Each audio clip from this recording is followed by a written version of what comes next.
On Friday, even Garba Shehu, the president's media aide, called it a, quote, deteriorating security situation. Which brings me to our big hard fact for today. Last week, terrorists attacked soldiers of the Guards Brigade in Abuja. The Guards Brigade protects the president, his family, and key facilities in the capital. They are elite troops in the Nigerian army, and that's why many Nigerians are asking if terrorists can attack the Guards Brigade, is anywhere in Abuja safe? The anxiety about insecurity is now so high that minority members of the National Assembly are openly talking about impeaching the president, who they say isn't responding seriously enough to the situation. So for the rest of the hour, we're talking about what Garba Shehu called the deteriorating security situation, what the present administration and the next administration can do to rectify it. And my guest is a former assistant director of the State Security Service, Dennis Amakri. Welcome to Hard Facts, Dennis. Good to have you on the show. Yeah, good evening. How are you today? I'm very, very well. I do hope you're enjoying your time away from Nigeria. Oh well, I can see better now. Dennis, talk to me about this Guards Brigade attack. How significant is it that the Guards Brigade was attacked? I need to make some clarification. It was not that the Guards Brigade was there and the terrorists came and attacked them. That's not the story. Right. Because that's what people are hearing right now. But what actually happened was that the Guards Brigade, they are responsible for the security of the FCT. Right. Including the seat of government, which Right. includes the seat of government. Right. Now, they had this intelligence report that there are some terrorists that were trying to attack a university down in Abuja, on the outskirts of Abuja. So they went in pursuit of them, and of course they were going all the way. The guys, they were pursuing them until they got to a brook, a small river, where their vehicles cannot cross again. So they were stuck there, and then of course some of them followed them with on foot, not knowing that these guys were luring them into their enclave, whereby they surrounded them and started firing. There was a serious dogfight, and then, of course, there were some casualties. But all the same, I praise the Guard Brigade because they were not just sitting down there before these people came in there. And the whole idea of protection is to be up and doing. It's not a matter of going around and sitting down and waiting for terrorists to come and attack you. So I think that's a clarification I want to make. Okay. Before this attack or this fight, we saw the attack on Kuje prison, right? And the freeing of Boko Haram suspects there. The president promised that heads will roll. So far, no heads have rolled. Nobody at Kuje prison or the correction service or the interior ministry has been sacked. So I have to ask, in your expert opinion, what should have happened after a prison break like this? Well, after the prison break, I was on an interview on a national TV with some people, and I suggested it. In fact, I made mention of it, that for the correctional centers in the country, about 8 of them have been attacked. After Owerri, and it started there. They were very, very much at the disposal of intelligence. And instead of going ahead and strengthening or, heightening the security of those places, they sit down there like lame dogs and allow this to happen.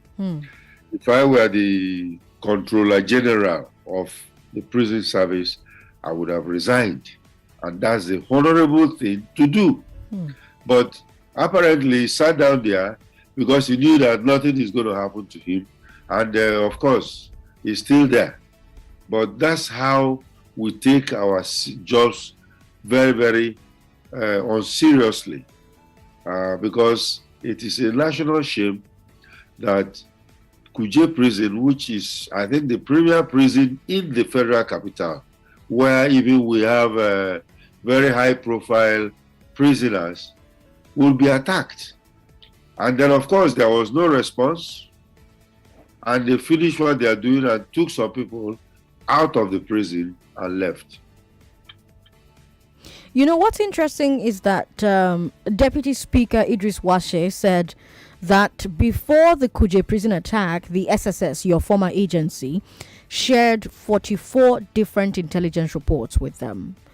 In your opinion, your expert opinion, what factors could lead to the government failing to act on those reports? Well, who are we referring to as government now? You know, because the people that produce the report are also government. Yes, and who received it is also government. So who is supposed to act on it?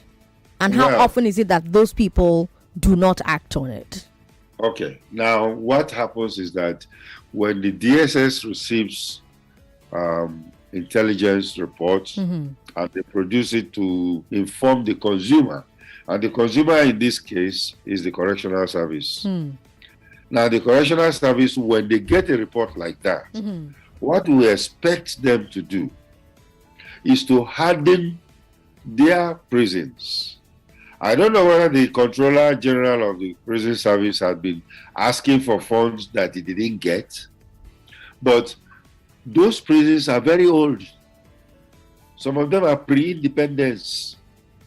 And of course, the walls, when you look at the wall that was blown out, is cement blocks.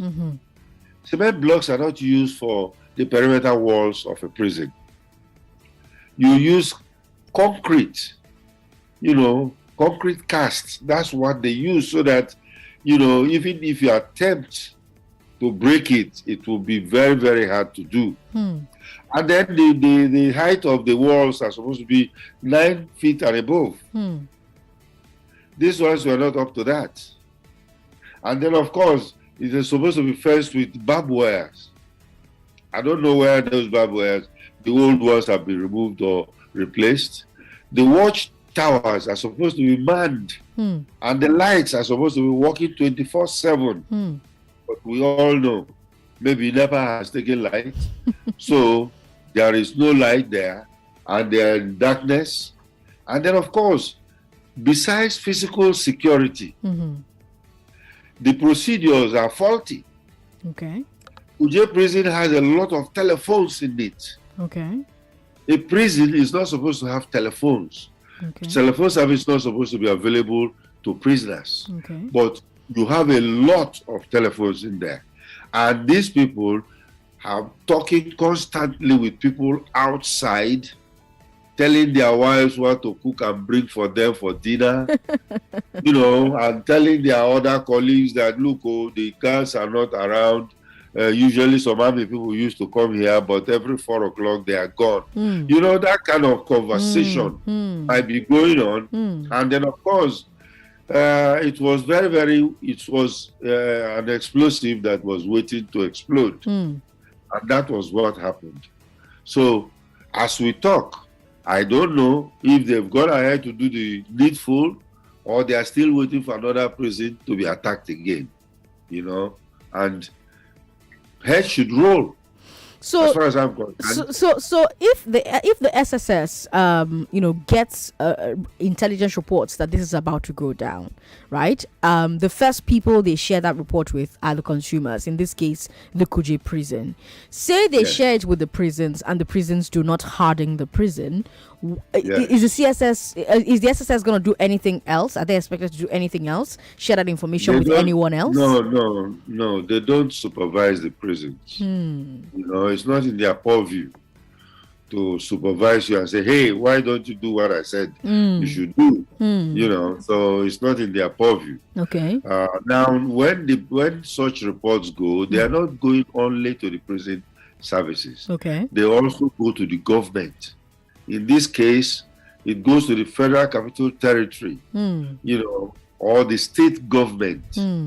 They also have these reports. Okay. And that's where the state governments will come out and say, okay, you're a federal institution. Who is responsible for the prisons?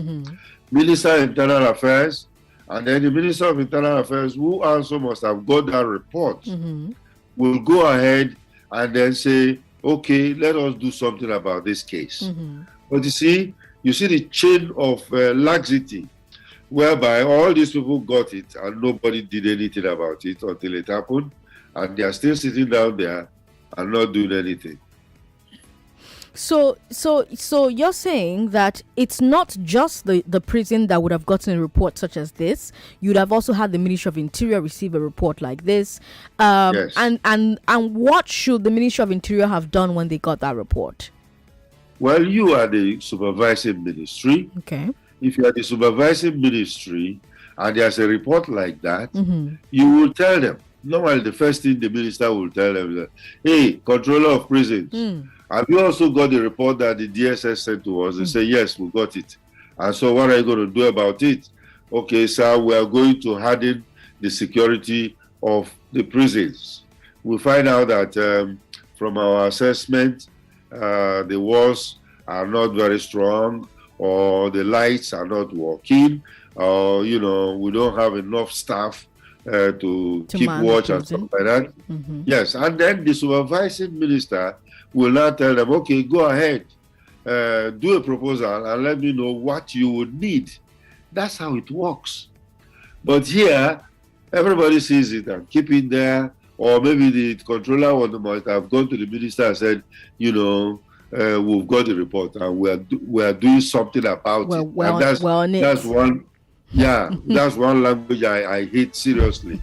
We're doing something like it. We're on top of it. And nothing is going on. In a situation like that, are there escalation mechanisms in place? So if say the people who are supposed to get these reports, and within a time frame or a duration they're not doing anything about the reports they've gotten, is there some method of escalation that ensures that something is done? Well, the thing is this: when a minister gets a report like that, he's supposed to do something about it. Okay. Because that's what he is the minister.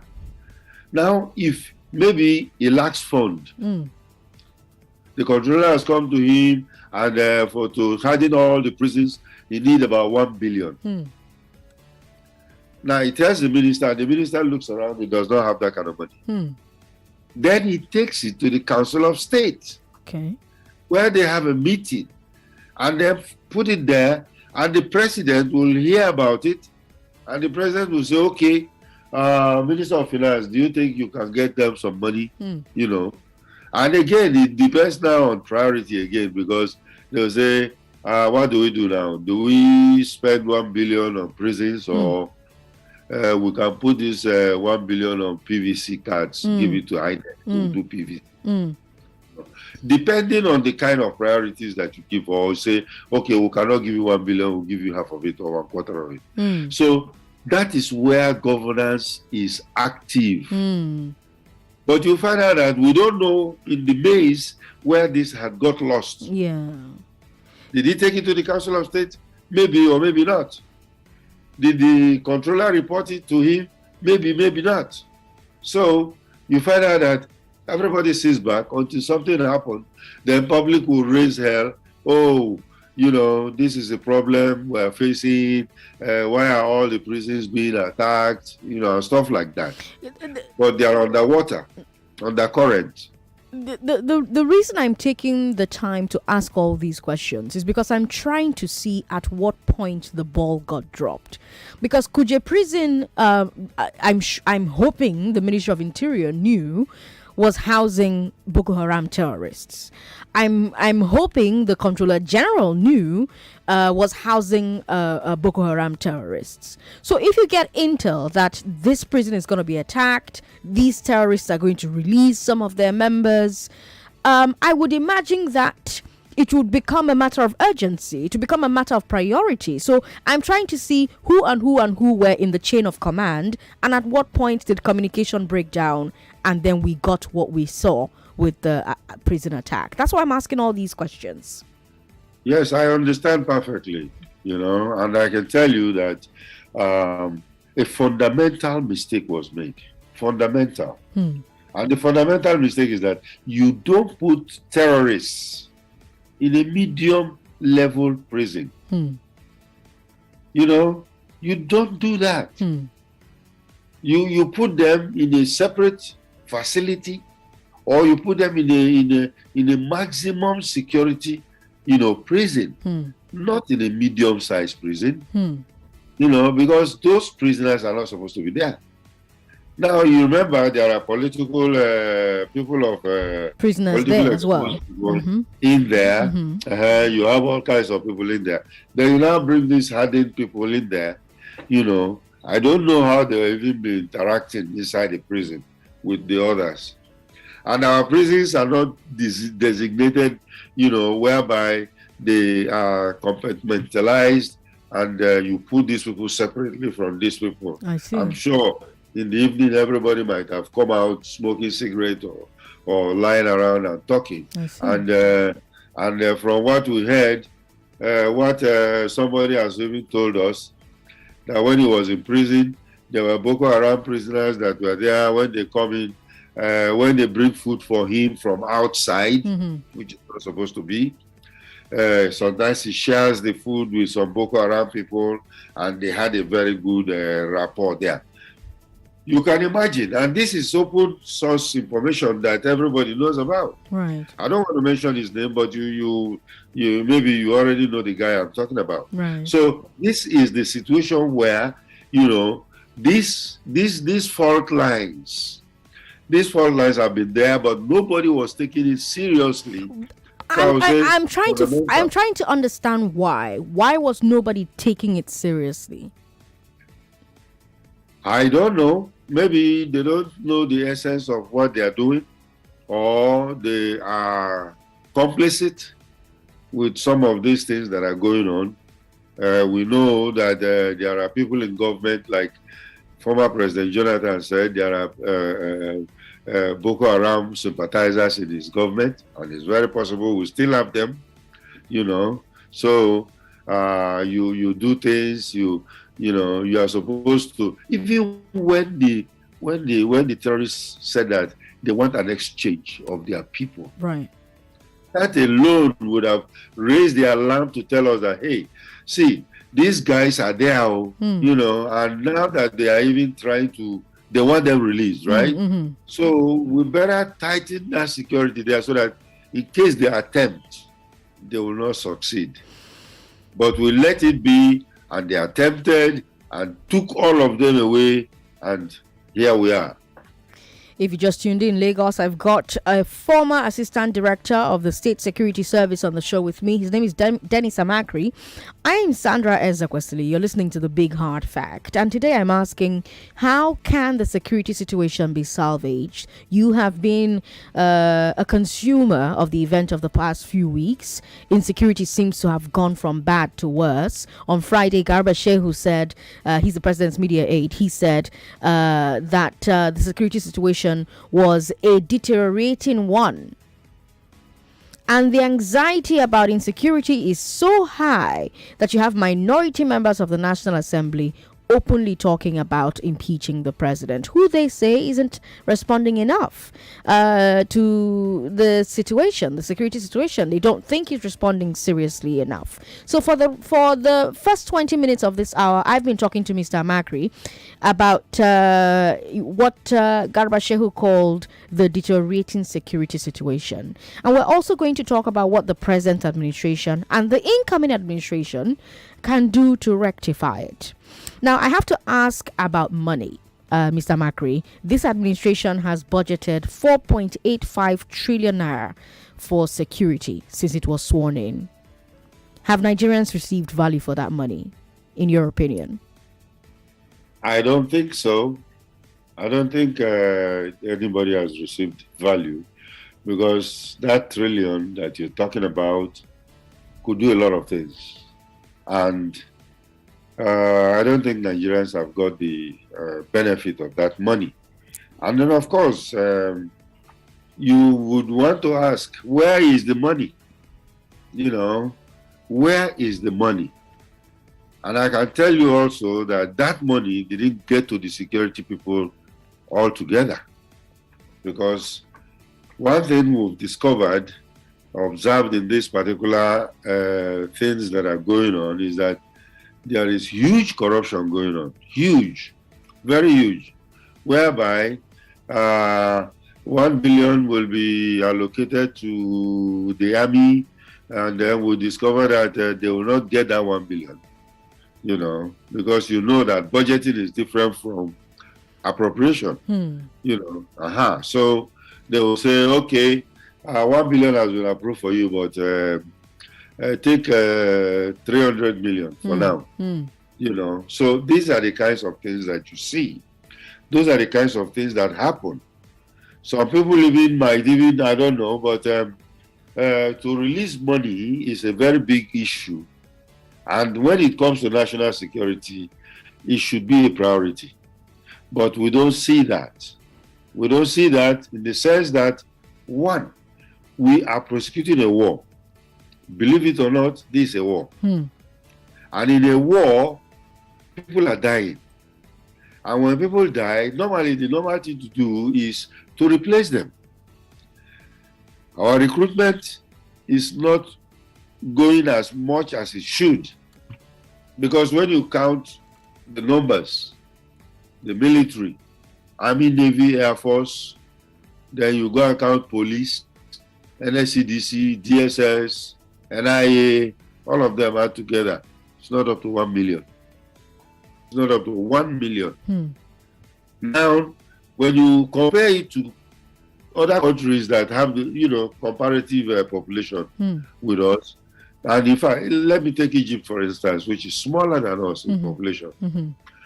Their police alone is 1 million.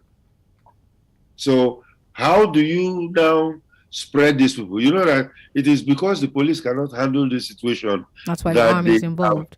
Right. Ask the army to come in. Right. So why don't you hire more policemen, train them, because it is training.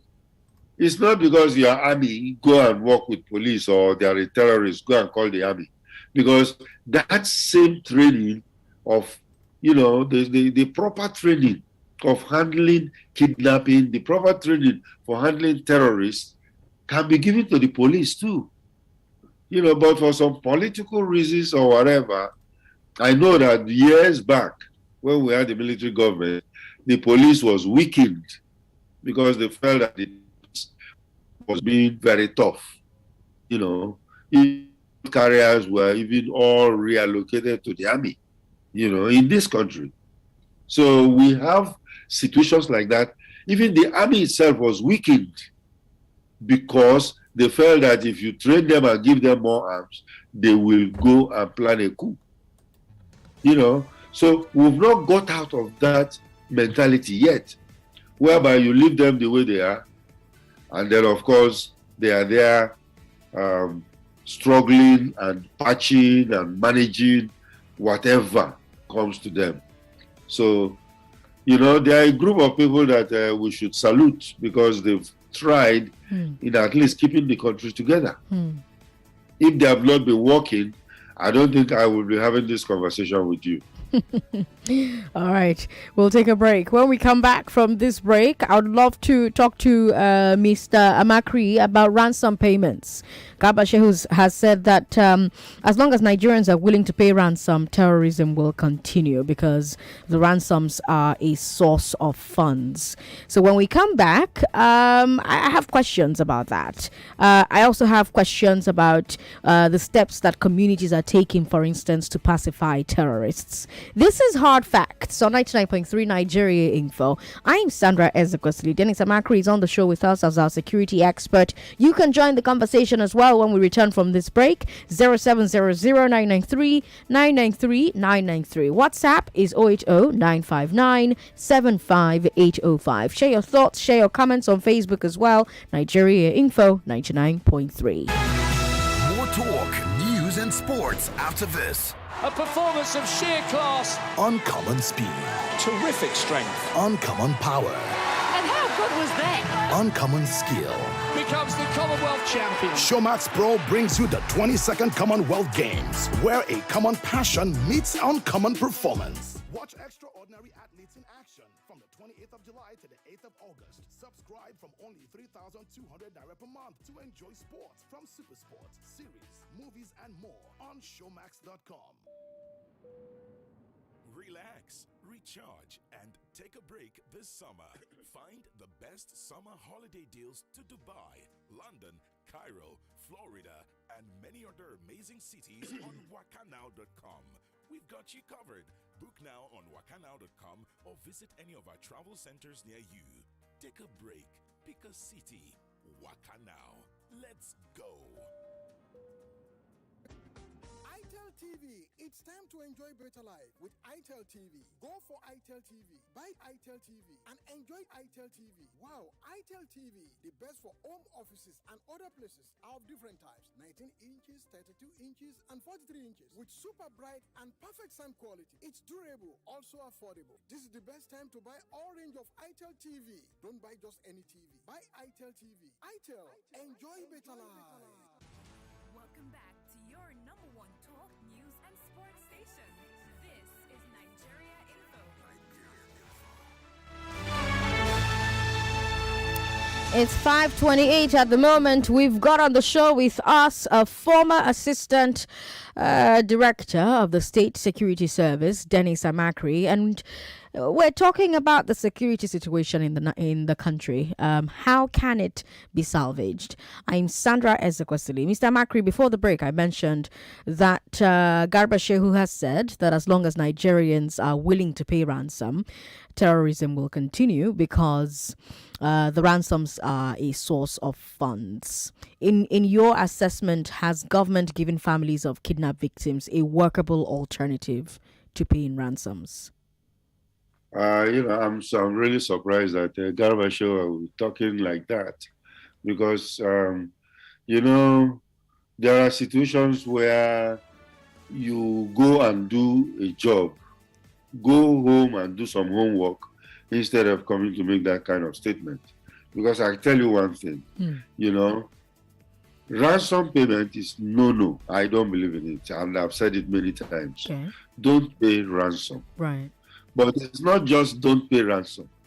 If you don't pay ransom, then make sure you go after the terrorists. Okay. You just don't tell people don't pay ransom and then we all go back to sleep.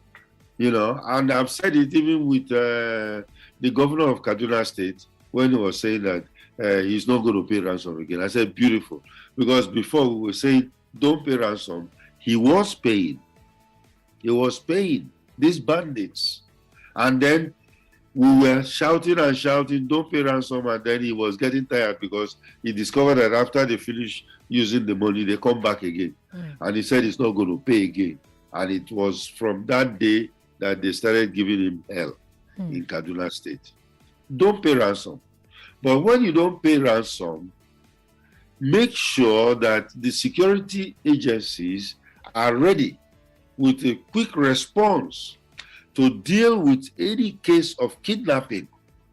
Because when you don't go for rescue, these guys are going to be there beating up your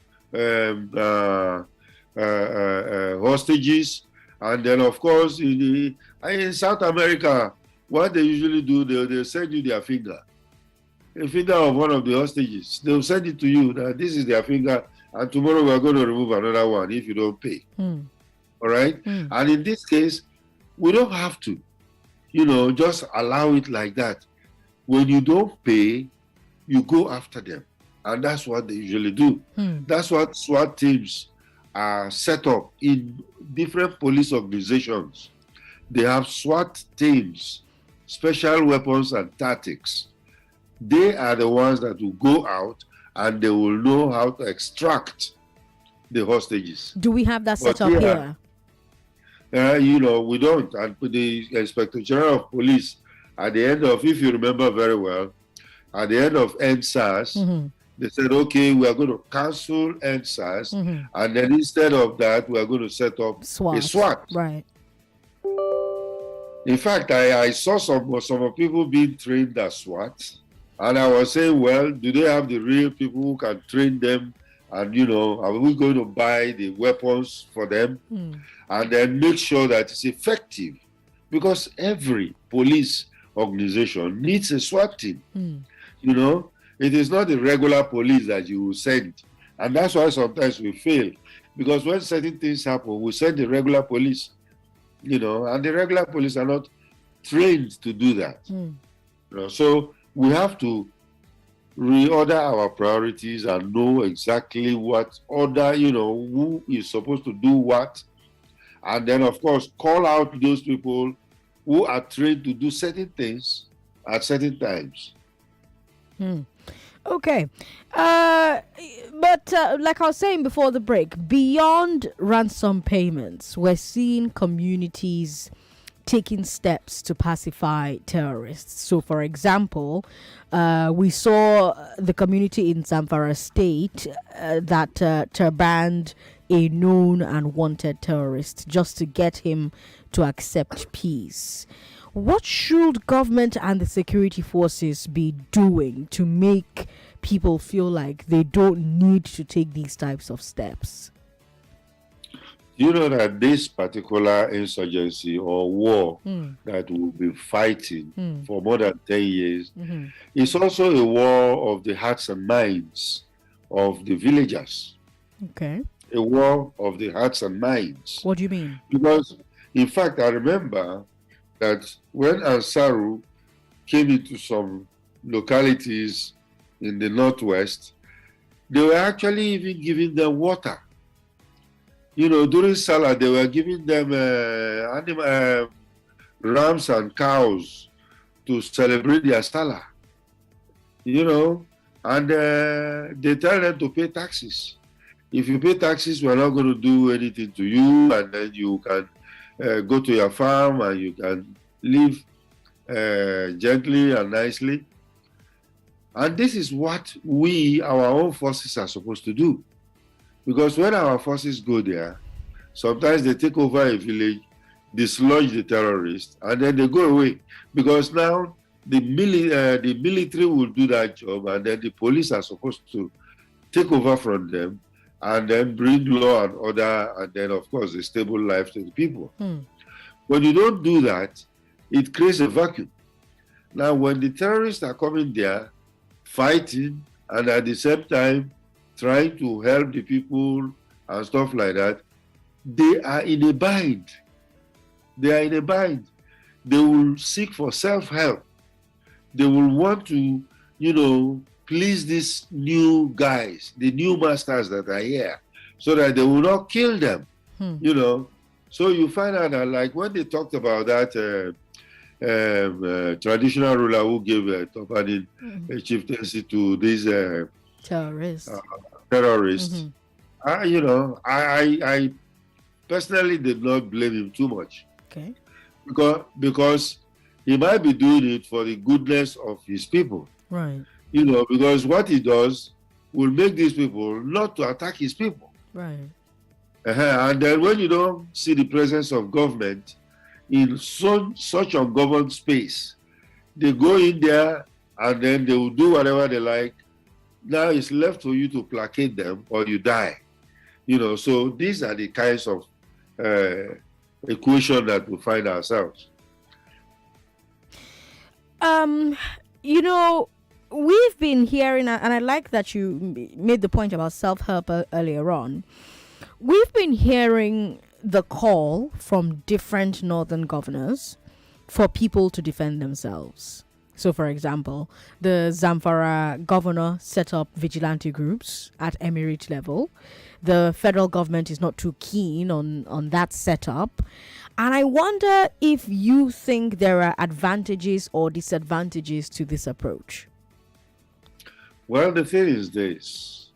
To be very honest with you and check the nitty-gritty of this thing, you have to realize, and I think many people don't know this, but issues of kidnapping are state crimes. They are not federal crimes. Right. They are state crimes. And the state governors are supposed to take care of it. So in this situation where there was the kidnapping on the Abuja-Kaduna rail, are you saying that the Kaduna state government should handle that? Of course. And that's why they are even very specific about the Kaduna state governor, where they are threatening that the next time they will kidnap him. It is the Kaduna state government, but what they have to do, because they will tell you, oh, I'm not the CSO, I'm the CSO, but I don't have power. It's the federal government, that's checking their responsibilities. They are supposed to work with the police, the army, the DSS that are in their state. When I was an assistant director in Lagos, every Monday we have State Security Council meeting with the governor. And the governor will go ahead and table issues that we all discuss, and any agency that is responsible will go ahead and do it. You don't wait until you hear from Abuja, because that's a misnomer. Many people, when they don't want to do what they are supposed to do, they will say, oh, the commissioner of police is not listening to me. I can't give him orders because he has to go to Abuja first and stuff like that.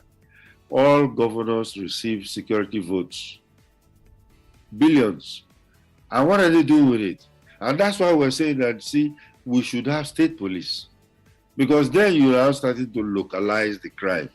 When you are localizing the crime and putting people to fight the crime in their locality, then we can have results. And all these security votes, which at present day are the pocket money of the governors, should be put in good use by expending it on the police. So you're saying that there's a lot more that state governors can be doing about security in their states than simply wait for the federal police? Okay, like what? Because say, of course, that a state governor says, "Oh, I don't have control over my commissioner of police," and I'm saying this, and I'm thinking specifically about, I believe it was Rotimi Amechi when he had Joseph Mbu as the commissioner of police in River State at the time. So they often say these things. The state governors are often saying, "I'm just this chief security officer in name only. I cannot control the commissioner. There's not a lot I can do because the federal government, the police is federal controlled, the army is federal controlled." When NSAS happened in Lagos and the soldiers went and killed people at the Lekki toll gate, you had the Lagos state governor saying, I do not control the army. The federal government controls the army. You're saying now that there's more to that statement than meets the eye. So what's the true picture, so that we can finally settle this this I don't control security talk, Every governor, I told you, I was an assistant director in a state, and we go to Security Council meetings chairman by the governor, and it happens. Some states don't have Security Council meetings. I know, because for some of my colleagues that are in the states, I am very much in touch with them. Okay. And they tell me, look, there is no Security Council meeting here. The governor, anytime he likes, he can just call you and talk with you, and then, you go ahead and do what you have to do. Why? Is it because their states are safe, or? Maybe their states are safe. Some governors take the safety of their states for granted, whereby they feel that, nothing will. That's why I'm even telling people now. Some people will be, what is happening in Abuja, or even what's happening in Meduguri will not come down to us. Now it is in Abuja. And some people say, it's in Abuja, it's not going to come down to this side. It can't come to Lagos. And of course, Many people don't know, but the DSS have actually arrested terrorists who were targeting the Third Mainland Bridge in Lagos some years back. You know, so these are the things that happens when you have security people. You must work closely with them, and the governors usually will tell you anytime they complain, watch it. You will see that it is either opposition party, opposition party. The center is different from the state. Okay. So they don't have this. But why is Lagos State working? Lagos State is working perfectly. Perfectly. Their security is super. Okay. And compare the population of Lagos to the security in Lagos and how the governor has gone ahead. All the governors, not only this one, have gone ahead to make sure the trust fund that is set up, the security trust fund, has been very, very, rudimentary to what the whole system is. And of course, they don't spare it when it comes to security. Right. But you find out that there are other states, they don't. There are some states, the governor is always in Abuja. It is when payday time, maybe end of the month, like today, you see the governor is in the state. And everybody knows that the governor is around. I've been in a state like that. What state? You don't see the governor. Huh? What state was that? Yes, I can tell you about it. When I was in Taraba State, sometimes you see the governor, they travel a lot. They are not around. They are not around. And then by the 28th, you see that the Commissioner for Finance had gone to Abuja to bring money. And then he will bring his money, and everybody knows that money has come. Even local government people, everybody, civil servants, and then governor is also around. I'm wondering why he needs to go to Abuja to bring the money. Can't they just transfer the money? Can't he sign it via PDF? In those days, you have to come and collect your money. Oh. They don't do. I think the banking system, to be very honest now, to be fair, in those days when I was there, transferring of money was not a common thing. I see. Okay. Transferring of money was not common. Okay. Even telephones were not very common. But that's that's an aside. Let's not get sidetracked. Let's come back to what exactly the governors can actually do in their state as far as security is concerned. Because quite frankly, all the time you hear the governors say, "Oh, I don't control security. I don't control the security apparatus." You're saying that's not entirely true. So what are the things they can be doing as governors in their state? What should the Kaduna State governor, for instance, be doing about the train victims who have been kidnapped and who were recently seen on camera getting whipped by the terrorists who have them under lock and key? What should El Rufai be doing in Kaduna State? Rufai has a lot to do, but I will come back to the point of what governors can do in their states about security. Okay. For El Rufai, I think he committed himself. So he's trying to right the wrongs that he has done. So what do you mean? What do you mean when you say he committed himself and he's trying to right the wrongs? He committed himself because most of these people have been there. Like I told you, El Rufai was paying the bandits that were in the forest.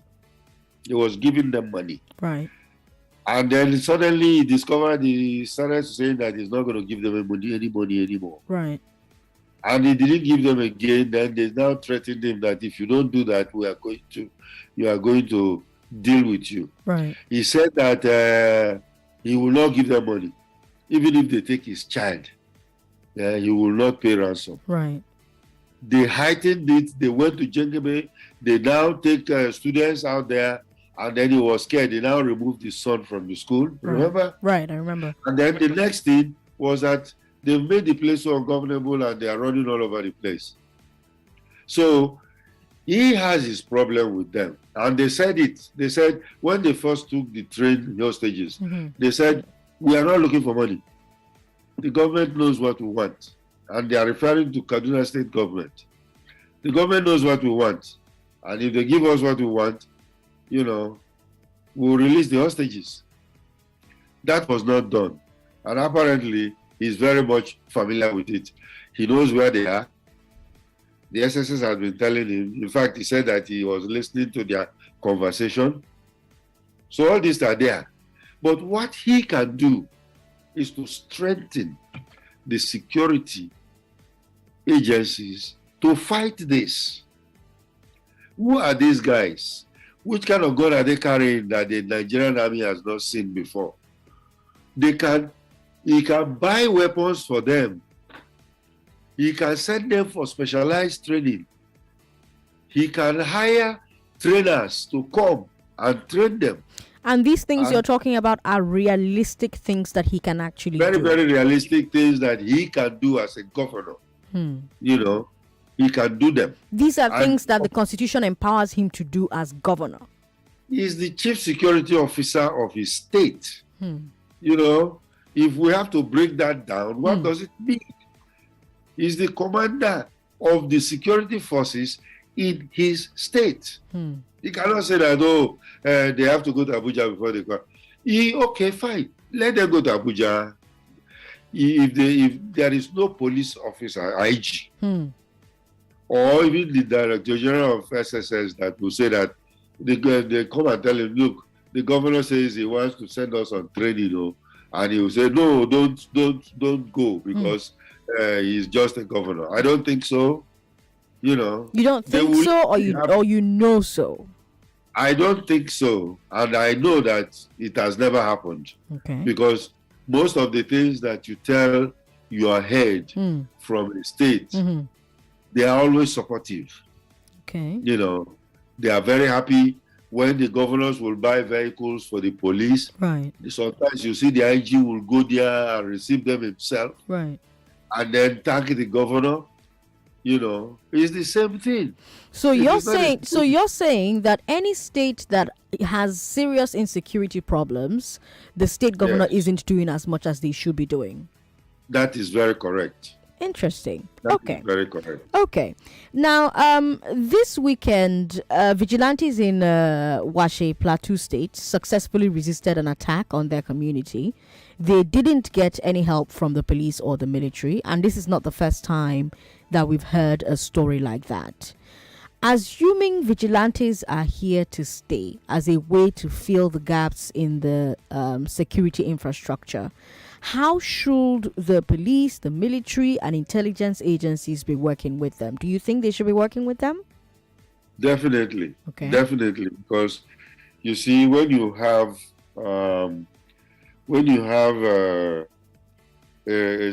vigilantes, they are actually, you see, the involvement, or should I say the evolution of state police is from this little self-help that happens, even in the United States. It was not like they have a unitary system whereby states started asking for their own state police. No. Here they have sheriffs. Right. They have little towns. Right. And in the town they have a lawman. Right. Who is usually a sheriff. And he is supposed to maintain the law. Right. And then from there it grew until it went into, state police. Right. Now, or city police. Some cities have their own police. That's right, yeah. Yeah, So it is that way whereby it evolves. And right now, in fact, let me give you a very good example. Maybe many people don't understand or see it that way. Lagos State is a state with state police. That's right. They have state police, believe it or not. Because when you see LASMA, all those law enforcement, KAI or whatever, these are all law enforcement agencies. Right. And they will evolve. Right now, what they don't have is I think some of them even have the power of arrest, but when they start having power of arrest, power of prosecution, and stuff like that, what else are we asking for? So many people have these vigilantes, and these vigilantes they will evolve and become state police, because what are they doing? They are helping the security of those states. The National Assembly is considering a bill to ban Arkadas nationwide as a way to improve security. What's your take on that? That is I don't think it's a very good decision. To what end? We have more serious things. The National Assembly is really disappointing me, because it is the arm of government that is faltering seriously. The state police is not happening because National Assembly is all sitting on it. Mm-hmm. They are the ones allocating the money, and the monies are not going down to the rightful people to be used. So I'm worried about the National Assembly. How can you ban Okada in the cities or in the local areas where transportation is a problem? The terrorists who are using bikes still have their bikes. So when you ban it, are you also banning for the terrorists? No. They are going to be riding their bikes, and they know where to buy their illegal fuel in their black market, and they will continue using it to be attacking villages. So which one are you talking about? The banning you are banning, to what end? What will it do? So you come up with all these proposals or laws which are not effective. I don't think it's a waste of taxpayers' money. Okay. My guest is a former Assistant Director of the State Security Service, Dennis Amakri. It's been such a pleasure having you on the show today. I wish you had more time to keep going. I have a few more questions, but thank you for sharing your thoughts on the show on these issues with us. We do hope you have a fantastic day. Thank you very much for having me. All right. Lagos, that's all the time we have. Thank you for your messages on social media. We've got this comment here from Benson Okoli, who says, Sandra, believe the Nigerian police at your own risk. Tony says, please, can we bring back the firing squad? Terrorists arrested and convicted should face capital punishment to serve as a deterrent to others. Prince from Abuja seems to think that there's complicity on the part of political operatives. How can troops be waiting for high order before opening fire on terrorists? So many comments on WhatsApp. I wish I had time to take all of them, but I do not. But I will thank you for being a part of this conversation today, for listening, for sharing your thoughts on social media, for trying to call into the conversation. Really, really appreciate it. Tomorrow on Road to 2023, Wike is shaking things up in the PDP. Let's talk about that from 5 o'clock. Of course, at 3 p.m., 3 of the biggest stories from tomorrow will feature on the Big Three. And then, of course, the Step Down starts at 6:15. The Step Down is a new segment on Hard Facts. It's really good. You shouldn't miss it. It returns tomorrow at 6:15. I'm Sandra Ezekwesili on social media. Ezekwesili everywhere. Those were your Hard Facts. Lagos, good night.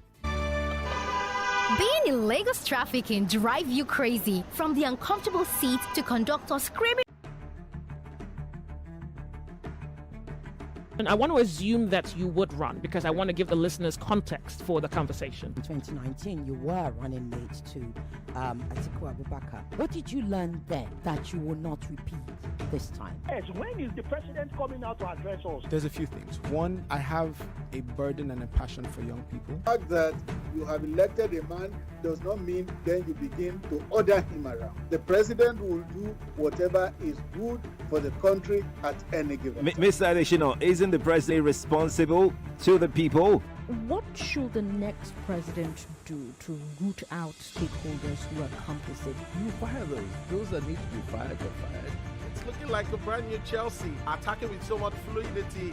And what can you say about that, Martin? I know you follow Chelsea quite closely. I live close to the Chelsea training ground. That's what you mean by that. I'm not a